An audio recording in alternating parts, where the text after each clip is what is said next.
eu comprei essa edição, que é muito bonita, da editora Nova Fronteira, com 2 volumes de Dostoiévski. Memória da Casa dos Mortos, que é este aqui, que vai ser o nosso vídeo de hoje, e O Idiota. 2 livros importantes de Dostoiévski. Bem, se você leu Os Irmãos Karamazov, se você leu Crime e Castigo, os 2 grandes sucessos de Dostoiévski, eu quero lhe dizer que Memórias da Casa dos Mortos, ele é bem diferente desses que eu citei. Por quê? Porque é um romance do início de carreira do Dostoiévski, ele é muito menos denso.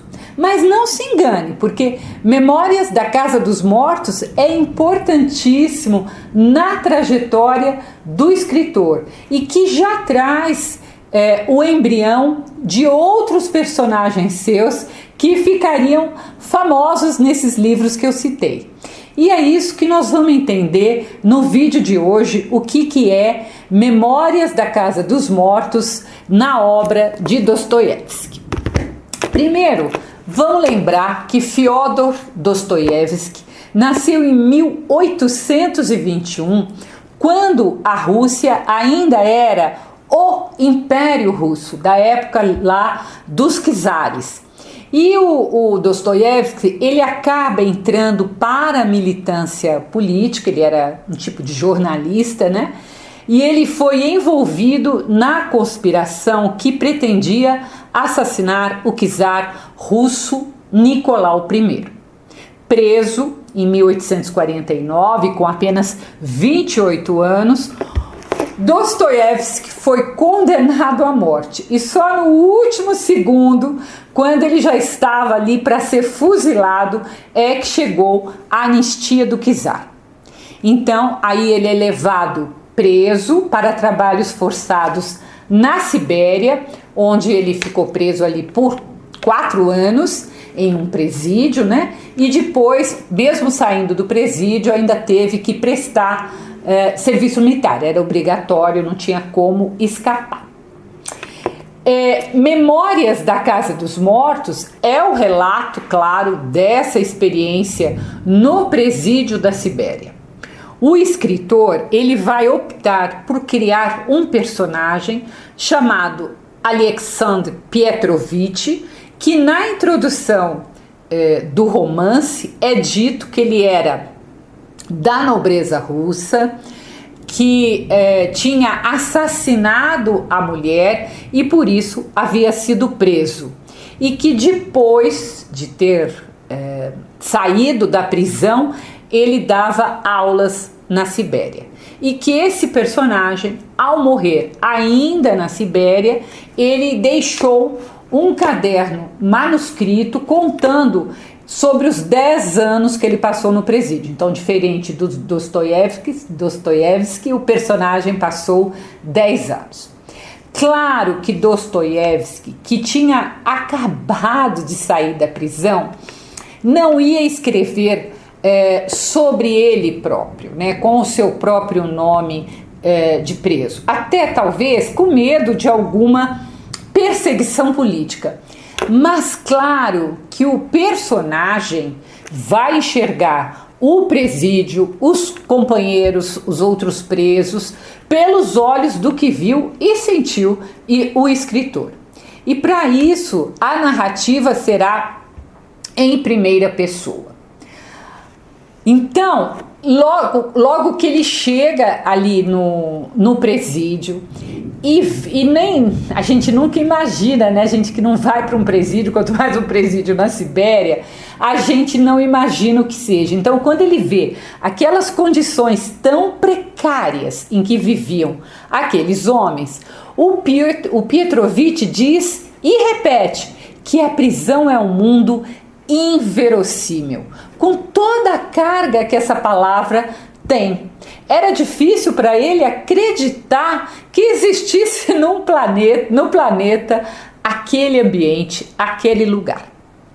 Logo nos primeiros dias, ele constata que o preso pensa em si próprio como inocente e que a sociedade é que é culpada e que havia ali todo tipo de presos, desde batedores de carteira até assassinos desumanos, como também o que ele chama de cavalheiros de indústria, que eram pessoas mais ricas, com posses, como se todas as camadas da sociedade estivessem ali representadas.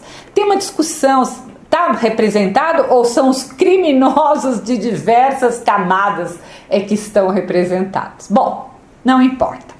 Ele sempre pensava, o Petrovich, sobre a diferença dos crimes, suas motivações, e percebia que, estranhamente, as penas tinham pouca diferença, sendo exageradas em alguns casos e leves em outras. Na verdade, as penas, de quanto tempo a pessoa passaria no presídio, elas se assemelhavam e não correspondiam à gravidade dos crimes, tá? Então, mostra como o sistema ele era injusto. Outra coisa que Petrovich logo percebeu é que, apesar da metade dos 250 presos saberem ler e escrever, o que era algo muito raro no Império Russo daquela época, se você lê outros livros, você percebe que tem uma grande massa que não sabia ler e escrever.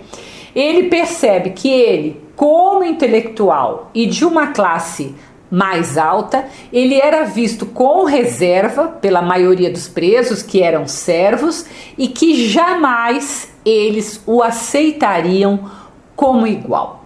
E isso vai lhe provocar ainda uma maior solidão dentro do presídio. Havia pouquíssimas pessoas do que ele chama que era mais ou menos a mesma classe social que ele. Então os outros presos não queriam muita história com ele.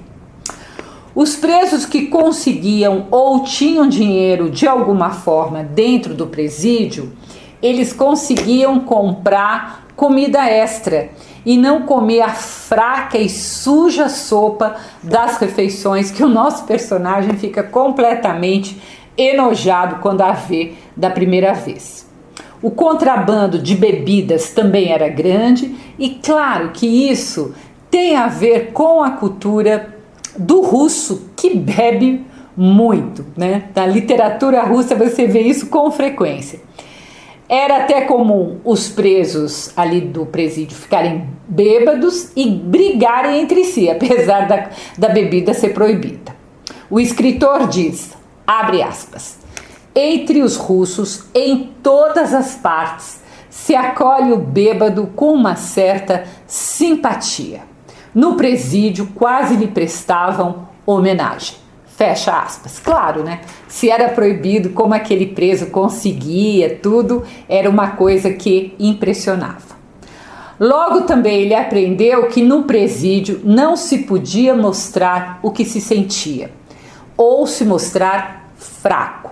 Ele escreve, abre aspas, a maior virtude ali era o dom de não sentir admiração, fosse pelo que fosse. Fecha aspas. Gente, ou pelo menos não demonstrar a sua admiração, né? Isso era muito importante. Dostoiévski teve sua primeira crise de epilepsia quando estava preso. Ele contou isso em carta para o seu irmão. E o seu personagem, o Petrovich, também vai passar várias vezes pelo hospital do presídio, onde não se tiravam as algemas dos pés, nem se fosse daqueles presos em estado terminal. E isso impressionou muito o Petrovich, ou Dostoiévski. No hospital, claro, não havia quartos privados, só grandes quartos com muitos leitos, onde doentes e doenças eram misturadas. Até mesmo, para nossa surpresa, doenças contagiosas. Então eles não se importavam, colocavam ali naqueles quartos qualquer preso.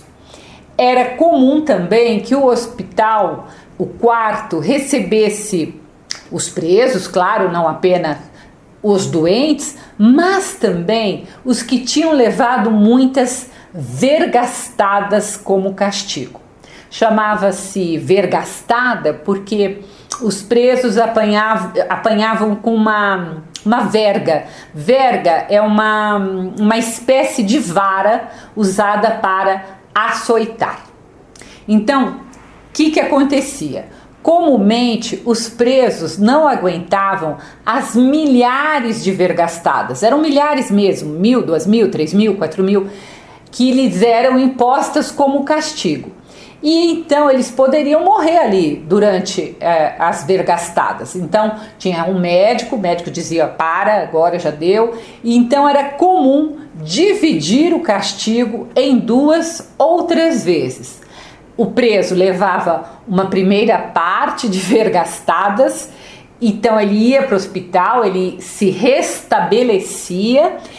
Quando ele estivesse bom novamente, então ele voltava para receber a outra parte do seu castigo. É uma coisa meio impressionante, né? Dostoiévski, no livro, ele fala bastante desses carrascos que davam as vergastadas e de como aqueles homens acabavam gostando da sensação de se açoitar, como se a tirania para aqueles carrascos se tornasse um vício, uma doença. O escritor faz a comparação do torturador, também chamado verdugo, com um industrial muito rico, um comerciante muito rico, que tem satisfação em saber que um operário e toda a sua família estão à sua mercê. E aquilo vira, aquele poder vira quase uma doença, um vício. A gente vê isso muito bem. E o escritor acredita então que em quase todos nós há um pouco de verdugo dentro de nós. Abre aspas. A natureza do verdugo encontra-se em germe em quase todo o homem contemporâneo. Fecha aspas, tá? Então é um pouco triste, né? A gente imaginar que se a gente der vazão, a gente se torna um pouco carrasco de outros. Memórias da Casa dos Mortos é repleto de construções originais e inteligentes, como, por exemplo, ao invés de simplesmente dizer que um preso ou uma coisa é muito feia, ele diz que o preso tem uma fealdade superior a toda hipérbole. Gente, isso é muito original, né?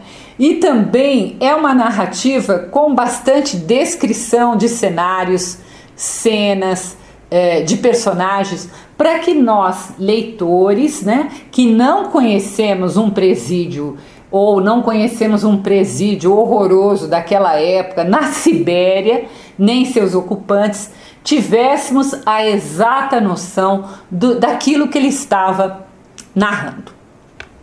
No presídio, Dostoiévski, então, já disse que ele era muito solitário, sem um livro para ler, já que somente o Evangelho era permitido, não era permitido que os presos lessem qualquer livro. Vai passar então os anos no presídio observando e fazendo inúmeras reflexões sobre aqueles homens, sobre aquela vida, e com certeza tudo isso vai lhe fornecer muito material para a escrita de seus personagens, das suas histórias, nos seus livros que farão um enorme sucesso depois do presídio. Ele refletia a fundo sobre a personalidade humana e por isso muitas vezes Dostoiévski vai ser chamado, além de filósofo, de psicólogo com os seus romances. Por isso que seus romances normalmente esmiuçam muito a personalidade dos personagens. Ele dizia que os dias no presídio eram longos, opressivos, todos iguais, sem a mais leve mudança. E ainda diz que a grande maioria dos presos era taciturna, má e rancorosa. Então, gente, era um ambiente muito, muito difícil de viver. Memórias da Casa dos Mortos, para muitos especialistas na obra do escritor, é o seu primeiro grande romance. É surpreendente como ele consegue escrever um pedaço tão duro da sua própria biografia como se fosse um romance totalmente ficcional. Há até uma certa imparcialidade, um certo deslocamento de olhar para que com calma ele conseguisse retratar algo que tinha acontecido com ele mesmo e o impactado profundamente. Então, isso já era um grande talento, né? E foi escrito pós, então, os seus anos ali na Sibéria. Como eu disse antes, o romance também traz o embrião do personagem Raskolnikov, de Crime e Castigo, e que no presídio seria ali o preso de nome Orlov, e um outro preso chamado Petrov viria a ser aquele que inspirou o personagem Dmitry Karamazov em, claro, Os Irmãos Karamazov. Então vejam que aquilo que eu falei do material, né? Ele deve ter ficado impressionado com esses dois presos e suas histórias. As memórias retratam principalmente o primeiro ano no presídio, o qual tudo era surpresa para o escritor, de que aquela vida realmente existia. E depois, mais um pouco, o seu último ano, a sua saída do presídio. O personagem diz que aqueles anos intermediários entre o primeiro e a sua saída, eles quase se apagaram da sua memória, como se ele tivesse se acostumado ou pelo menos aceitado o seu destino. E como ele disse que eram dias sempre iguais, ao contar para nós aquele primeiro ano, ele já, na verdade, está contando os outros também. Se você gosta e quer conhecer mais sobre a obra de Dostoiévski, creio que Memórias da Casa dos Mortos é uma leitura imprescindível. E se você quiser conhecer minhas crônicas, eu as publico todas as terças-feiras no meu site www.miriambevilacqua.com.br. Não deixe de se inscrever, dar o like e comentar. Isso é bem importante para o canal. Até o próximo post.